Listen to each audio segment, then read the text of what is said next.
There's an interesting word. It's kind of archaic and it's not used very often, but I was just noting it the other day. It's the word commonweal. And that word just simply means that there has to be an understanding of what is important for the greater good for all.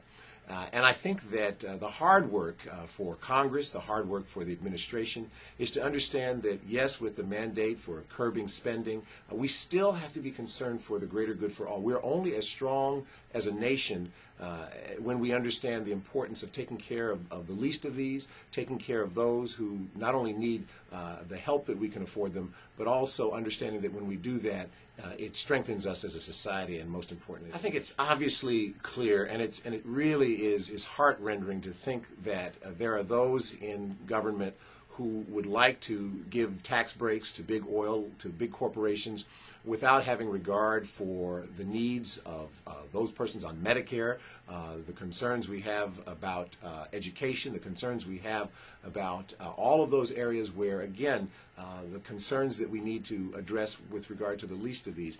And it's unfortunate because there's money to be made in the sense of supporting and lobbying for big corporate interest. And unfortunately, those whose voices are not as well positioned as those in corporate America suffer. And I think it's important for those in political leadership to have the concern and the interest, again, of those whose voices can't compete with big lobbyists. Leadership means making difficult choices. Leadership means understanding, again, that the greater good does not mean that you come to the table with an ideological litmus test and refuse to bend, refuse to compromise.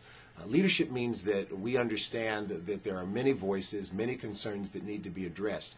And while it's difficult, and while no one likes the idea of having to spend less, even in areas of great importance, if we do it with the conscience of understanding that we are trying still to maintain our care and concern for America as a whole, I think we'll come out on the right side of this. It's not easy, but it's essential. And my earnest prayer for those in leadership is that they would rise to this occasion.